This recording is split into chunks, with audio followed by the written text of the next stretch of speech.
guys, welcome to today's podcast.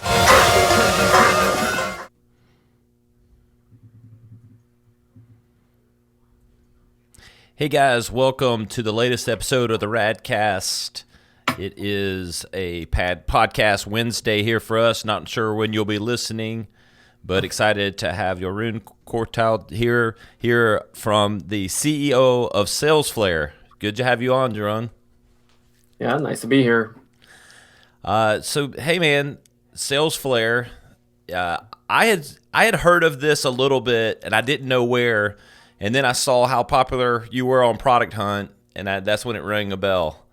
You saw us launching a Product Hunt, or I just saw it. I used to really be active on Product Hunt. Have been less active the last probably year or two, but I knew I'd heard of your company, and so that's where it rang the bell. So the number one most popular CRM ever on Product Hunt? Product Hunt? Yeah, I think so. If you type CRM at the top in Product Hunt, we're the first product you'll find. Cool, man. Well, let's just start where we start with most of our guests. Let's talk about your background, give everybody a little bit about information about you, and then kind of what brought you into Salesflare. Yeah. To summarize my background very shortly, I knew when I was 15 or 16 that I wanted to be an entrepreneur. I just started building websites, selling secondhand phones and all that. I decided to study engineering. I started off, electrotechnical engineering, ended up in biomedical, doesn't matter. I never really liked the idea of having a pure engineering job. I want to do something with customers, much like the websites I'd been building and the phones I'd been selling, and really adding value to customers and sort of working with them. Is much more interesting to me than just purely creating something for the sake of creating something. I really like creating stuff, but only if there's customers involved. So I ended up doing business school, and after that, I actually got into marketing, a totally different thing. That was in healthcare initially because I was a biomedical engineer, so I thought that made sense. I did that for 10 months because it was a horribly limited job. I thought I would put a product into the market, but it seemed that I was just basically making a brochure and telling the sales team how to use it. It was not very interesting. And then for 4 years, I worked in a company that sort of married my experience in pharma marketing with building websites and all my experience in digital, where we helped pharma companies to switch from a purely sales-driven sales model to something where all the digital channels come into play. Because doctors nowadays, they also don't like salespeople in their waiting rooms anymore. They can read stuff on the internet. So.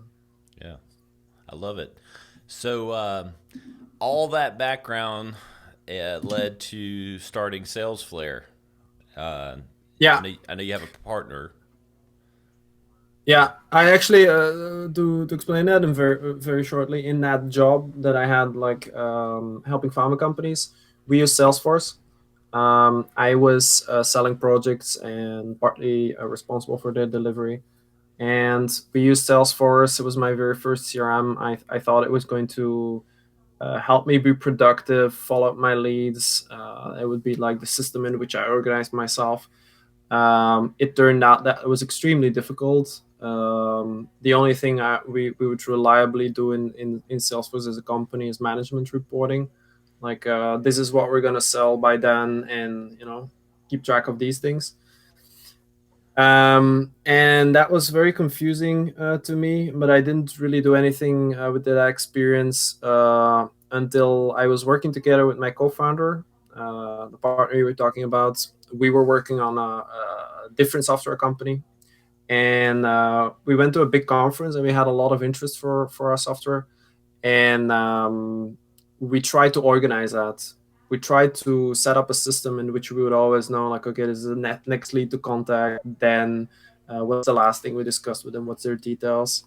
And I knew Salesforce wasn't really a great fit for that. Looked a bit around and looked at different systems. And what we always noticed is that these systems failed, not because the software was not working or so, or wasn't beautiful, or it was more of a problem with us not being able to fill them out.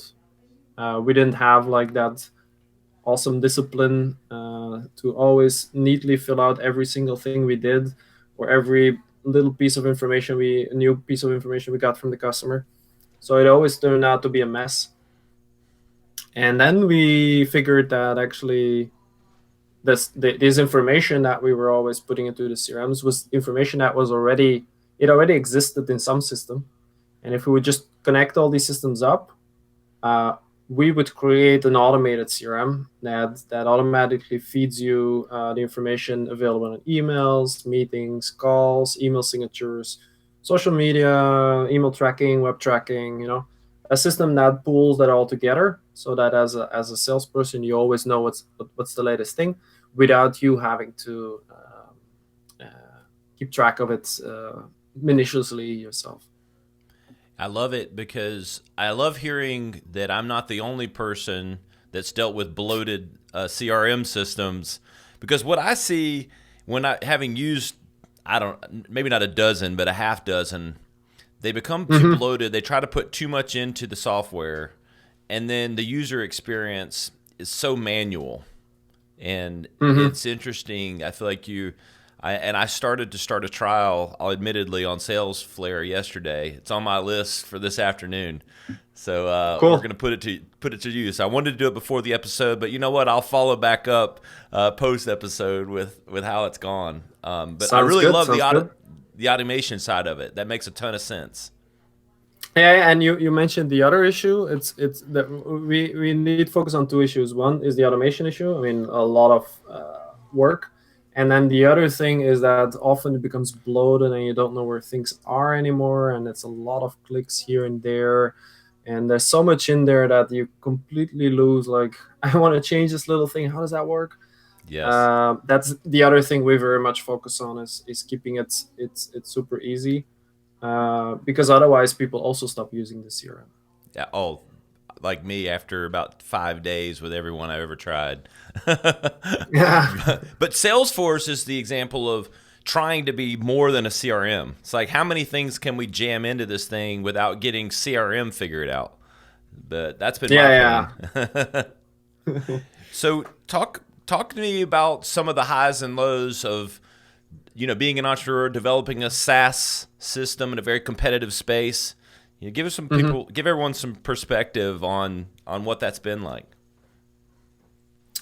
Oh, the highs is always, I think, every big product release we do is a high, because it means we've listened to customers, we've created value, and we bring it to them, and you can see it also. That's so nice about it. You see, oh, this is a new thing, and we always communicate back to customers. So then we ask feedback, but very often they're like, oh, awesome. That's really nice. Another type of high, I would say, is often just closing a new deal, convincing a customer to get on the software. It happens more often, obviously, so it becomes more of a habit than the big product releases. On the low side, I'd say, I mean, there's a lot of little things as an entrepreneur that I have to deal with. But if the things that stand out is I think usually when you hire the wrong person for a job, because it's an extremely draining process. First,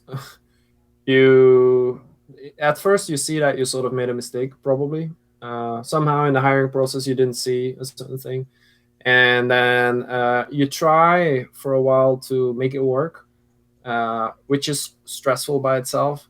Then you start thinking that probably you're not going to be able to make it work, and then is the question like, when am I going to fire them, which is stressful. Yes. How am I going to communicate it? How do I make sure that I do give them a second chance before that happens? All this kind of things. it starts weighing on you quite a lot, and the firing itself is even not too bad compared to everything that comes before it. So that's probably some of the lows. But it's not just about firing. It's just anytime there's a big misunderstanding or disappointment or whatever, those are probably the lows when it comes to people. You know. People management is the most difficult part of company ownership.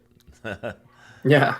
I mean, it's certainly finances too, and certain things. There's the pressure of all of that, but it's just the dynamics of humanity and dealing with different personalities and having the right people in the right places, and like you said, making those tough decisions and managing it properly. Yeah. Yeah. And in a way that everybody understands it, and that like emotions are carefully managed and all that. Yeah, that's the most difficult part. How has technology changed? I mean, we talked about it being a crowded space. What are Hmm. have you seen impacts from this year with obviously being in a strange year with COVID and the health situation? I mean, I know that's a kind of a double part question, but how's the technology changed in the CRM business and any impacts COVID's had? No huge impacts on us, because we were sort of already a very digital system, focusing on digital channels, like things that are integrated are things like email and calendars and stuff, but like the digital versions of that. Yep. We're now focused on field sales. I know some uh, colleague companies that have systems for field sales. They had huge issues. Obviously, they had to pivot a lot of stuff, lost customers, a lot of customers having issues. Not so much the case for us. The biggest changes we've seen, I think, over the past year is that a lot of things have accelerated when it comes to video conversations, plugging in more digital channels, and I think also in the AI space, things somehow have gone quicker and quicker, which is partly the direction that CRMs will go in the future. Is that as more things become digitalized and more data gets incorporated, you can start doing a lot of intelligent things with that data to make sure that the computer detects certain things, certain triggers, or it collects more information from places, or it can start automating some of the communication. So all these things are going faster and faster now. Yeah, interesting. I know you talked a little bit about this for why you started Salesflare, but what do you think, maybe beyond the automation, but what are the differentiators, for Salesflare versus the others? I mean, give two or three of the very specific integrations or things that kind of go in that decision making process. Do you mean functionality Yeah, or on other functionality. levels? Yeah. Okay. Because our differentiators, to a certain extent, are on how easy it to implement, how easy it is to use, and how easy it is to fill it out, and all that. But if you go beyond that, pure functionality, um, things that most others don't offer is one. We have this built-in email workflows functionality. If you have your trial, you'll see it under workflows. What you can do there is you can basically build triggers on top of your Salesflare data, or filter an audience out of your Salesflare data. It can be a one-off workflow, or one that keeps running. And it can send emails from your mailbox automatically to people in a personalized way. It can be one email per person, or it can be a sequence of emails, or even not necessarily a linear sequence, but one that branches out with different possibilities, so that you can like automate part of your repetitive communication that you're having. Let's say, for instance, when you get people on the podcast, that guests on the podcast that you could start emailing certain things to them before they get on or something. Another thing we offer that most others don't is integrated website tracking. So things like these emails that you send to the workflows, but actually every single email you send either through Salesflare or through your Gmail with the sidebar next to it, or Outlook with the sidebar next to it. All these emails are tracked with a little pixel to see whether people open it. And also the links are extra tracked, so when people click, you can see it. But linked up to that as well, there's website tracking. And when anyone clicks on a link in an email, it will identify that person as being that, the one who received that email. And then when that person before or after went to the website, that will be visualized in your Salesforce timeline. And you can follow the whole history of website page visits and how long and all that and when in the timeline automatically. And then maybe a third one, which sounds a bit more abstract perhaps, but is very handy, is that in Salesforce you can filter in a very easy way across entities. And what that means in more simple terms is that when you're, for instance, filtering companies, as the things you filter on, it's not just the things that are on company level. You can also say, show me all the companies that are linked to opportunities in a specific pipeline, and that have contacts that have a phone number, for instance.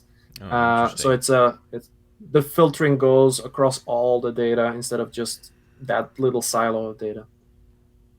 I love it. A lot of key features there. I was kind of like mentally paying attention to things that we need. So making a few notes. What's it like? I know you talked about highs and lows specifically, but do you enjoy being an entrepreneur? I mean, is it like, do you see yourself building other software or doing other things? I don't see myself doing anything else, honestly. I remember my wife telling me at some point, as she said, like, "Wow, you're so much happier now," and that doesn't mean that every day is an extremely happy one. But at least there's this. Uh, if you compare in general, like when I was just doing a job, quote unquote, for someone else, um, I would have a completely different outlook on things. Much less of a feeling of first of all, responsibility. Secondly, personal growth, impact. Um, yeah, it just feels completely different to be an entrepreneur versus being an employee.